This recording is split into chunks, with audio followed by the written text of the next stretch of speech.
गुरु ब्रह्मा गुरु विष्णु गुरुदेव महेश्वर गुरु साक्षात परम ब्रह्म तस्मै श्री गुरवे नमः। ଆଜି ହେଉଛି ସେପ୍ଟେମ୍ବର 5 ଗୁରୁ ଦିବସ।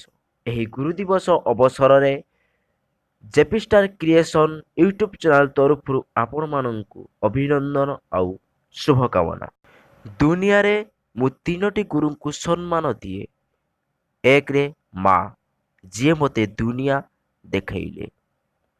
2ରେ ହେଉଛି ବାପା, ଯିଏ ମୋତେ ସଂସାର ଶିଖେଇଲେ। 3 ହେଉଛି ଶିକ୍ଷକ, ଯିଏ ମୋତେ ସମାଜରେ ଗୋଟେ ସ୍ଥାନ ଦେଲେ। ମୋ ପ୍ରଥମ ଗୁରୁ ପ୍ରିୟ ସବୁଠାରୁ ପୂଜନୀୟ ପିତାମାତା, ପୂଜିତ ଚରଣ ଘେନ ମୋ ପ୍ରଣାମ, ହେ ମୋର ଜନମଦାତା।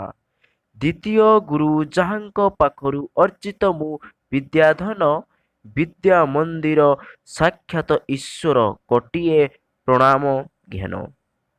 ତୃତୀୟ ଗୁରୁ ମୁଁ ଯାହାଙ୍କ ଠାରୁ ଶିଖିଅଛି ଯାହା କିଛି, ହେଉ ବା ଜାଣତେ ଅବା ଅଜାଣତେ, ଦୂର ପ୍ରଣାମ କରୁଅଛି। କି ଦେବି ଦକ୍ଷିଣା ଲାଗେ ସବୁ ଊଣା, ସମର୍ପୁଛି ଖାଲି ହୃଦୟ, ତୁମ୍ଭେ ମୁକ୍ତ ହସ୍ତେ ମୋର ନତମସ୍ତେ କରିଦିଅ ଆଶୀର୍ବାଦ। ଗୁରୁ ଶବ୍ଦରେ ପ୍ରଥମ ଅକ୍ଷର ଗୁର ଅର୍ଥ ହେଉଛି ଅନ୍ଧକାର। ରୁର ଅର୍ଥ ହେଉଛି ଦୂର କରିବା, ଅର୍ଥାତ୍ ଯିଏକି ଆମକୁ ଅଜ୍ଞାନ ରୂପକ ଅନ୍ଧକାରକୁ ଦୂରେଇ ଦେଇ ନିଜେ ଜ୍ଞାନ ରୂପକ ଆଲୋକ ଦିଏ, ସିଏ ହେଉଛନ୍ତି ଆମର ଗୁରୁ। ଜୀବନରେ ତୁମେ ଯେତେ ବି ବଡ଼ ହୁଅ ନା କାହିଁକି, ଗୁରୁଙ୍କ ପାଦ ଛୁଇଁବା ପାଇଁ କେବେ ବି ସଂକୋଚ କର ନାହିଁ।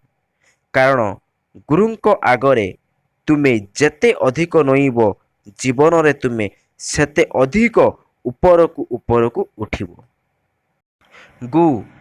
ଗୁରୁ ହିଁ ବ୍ରହ୍ମା, ଗୁରୁ ହିଁ ବିଷ୍ଣୁ, ଗୁରୁ ହିଁ ମହେଶ୍ୱର।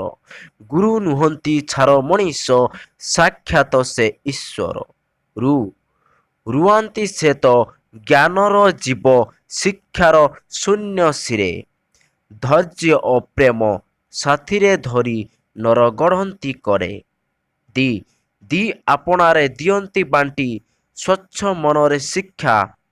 ଦିବା ଓ ନିଶି କିରଣ ଏକ କରନ୍ତି ଆମ ରକ୍ଷା।